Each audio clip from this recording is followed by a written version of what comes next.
Di zaman sekarang ini, hampir setiap orang menggunakan sosial media dalam kehidupannya. Baik itu untuk komunikasi, untuk mencari hiburan, maupun untuk mencari informasi. Kira-kira apa sih dampaknya semakin maraknya media sosial bagi kehidupan psikologi? Akankah banyak masyarakat yang semakin aware tentang kesehatan mental, ataukah sebaliknya akan lebih banyak hoax yang akan tersebar? Halo, saya Hilda Rosainia, MPSI Psikolog. Saya adalah dosen psikologi klinis Fakultas Psikologi Universitas Negeri Malang. Dan dalam video ini kita akan menjawab pertanyaan tersebut melalui fakta di lapangan.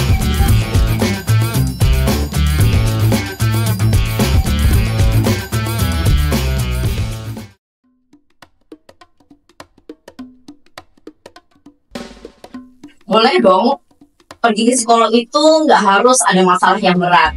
Silahkan disesuaikan dengan permasalahan sehari-hari. Apabila ada permasalahan yang dirasa berat, tidak bisa diselesaikan sendiri, ada permasalahan yang mengganggu aktivitas sehari-hari, boleh saja untuk langsung datang ke psikolog.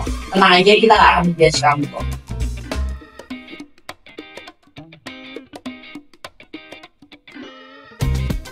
Nah, istilahnya harus dipahami ya lebih dalam. Kalau stres itu sebenarnya adalah istilah untuk mendefinisikan kondisi tertekan yang kita alami. Stres itu kan artinya tertekan, seperti itu ya. Stres yang normal itu terjadi apabila ketika kita merasakan adanya tegangan, tetapi justru ketegangan itu akan membuat kita semakin menjadi individu yang lebih baik.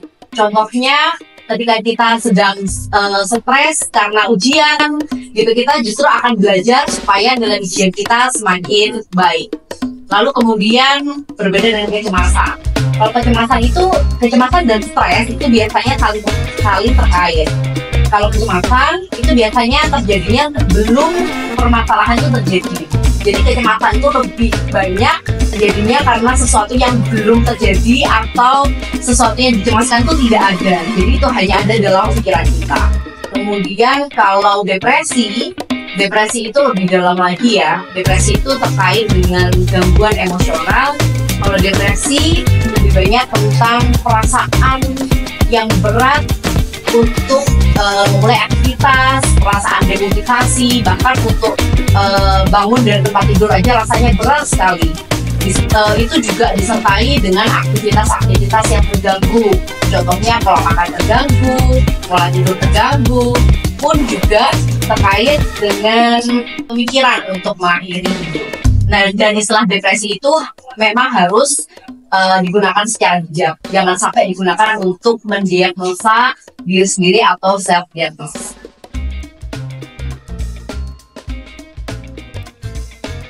Sebenarnya kalau khawatir saja itu nggak apa-apa dan wajar sekali ya.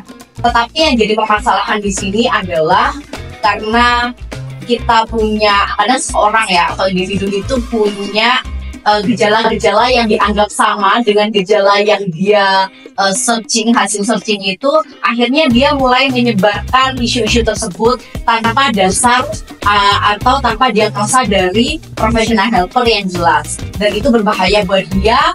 Kenapa? Karena diagnosa itu bagaikan judgmental dan itu diikuti dengan self-blame ya, bagaimana dia melihat memandang dirinya, bagaimana dia menjudge dirinya, dan akhirnya juga mempengaruhi bagaimana dia berperilaku di kehidupannya.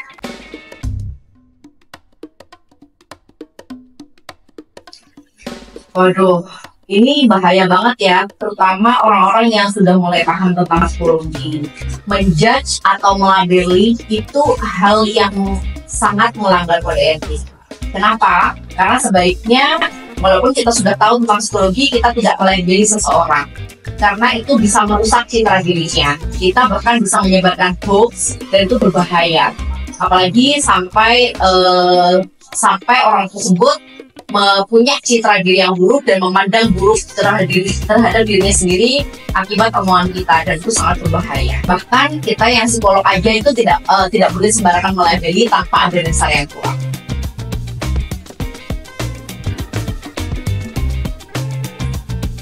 Jadi banyak sekali sekarang beredar alat-alat yang tidak kredibel. Artinya reliabilitas dan validitasnya tidak teruji. Sedangkan di psikologi sendiri kita ini berdasarkan keilmuan. Artinya kita dalam memandang sesuatu itu harus berdasarkan validitas dan reliabilitas. Harus ada dasarnya yang kuat. Harus bisa dipertanggungjawabkan secara ilmiah. Sehingga kalau misalnya kita mudah terpengaruh dengan tag-tag yang sembarangan, mudah saja orang membuat tag gitu ya, tanpa ada validitas, tanpa ada ketepatan, tanpa ada reliabilitas, dan itu bisa berdampak buruk. Artinya ketepatan suatu instrumen, ketepatan suatu hasil psikologi itu tidak bisa dipertanggungjawabkan secara ilmiah.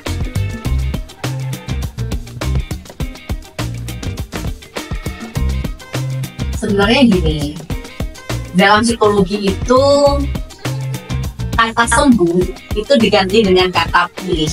Kenapa? Karena kita punya dinamika.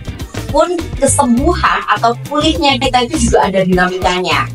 Makanya kenapa orang-orang dengan gangguan itu ketika sudah pulih, sangat mungkin suatu saat ketika ada trigger, dia akan muncul kembali gejalanya.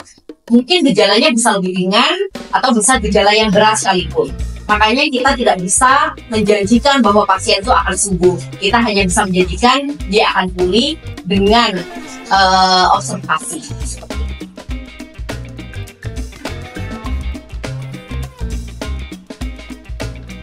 Nah, ini memang yang sering beredar di masyarakat ya. Tapi yang jelas psikolog itu tidak bisa memberikan obat. Yang bisa memberikan obat atau namanya psikofarmakologi itu adalah psikiater. Nah, bagaimana dengan dampak obat dan lain sebagainya? Kalau memang permasalahan atau gangguannya ini adalah gangguan yang membutuhkan obat, yang artinya ada dampaknya secara biologis, maka sebagai psikolog saya akan merujuk ke psikiater dan akan diberikan obat. Tentunya psikiater akan memberikan obat yang sesuai dengan kondisi pasien. Contohnya sesuai dengan usia pasiennya, sesuai dengan berat badan pasiennya, dan lain sebagainya. Tentunya dampak dari obatnya itu sudah disesuaikan dengan pasiennya dan tidak akan mengganggu kehidupan sehari-hari pasien.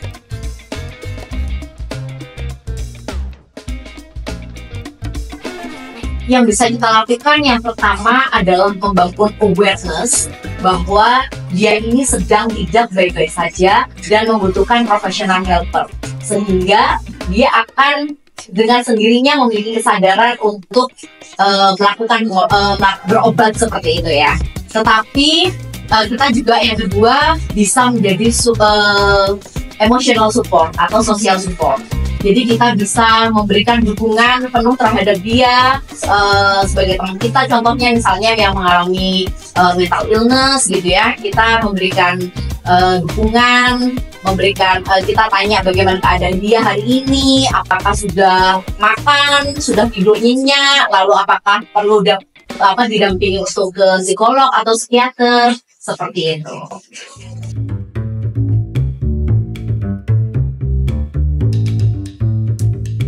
Kalau dari yang kita lihat, sebenarnya dengan adanya kemajuan teknologi, maka awareness masyarakat tentang kesehatan mental akan semakin meningkat ya. Namun, masih banyak fakta-fakta yang harus diluruskan. Saya pribadi merasa cukup bahagia dengan antusias masyarakat tentang kesehatan mental dan keterbukaan masyarakat untuk menerima informasi-informasi baru. Semoga teman-teman yang menonton video ini juga merasa begitu dan semakin antusias untuk mempelajarinya. Terima kasih sudah menonton.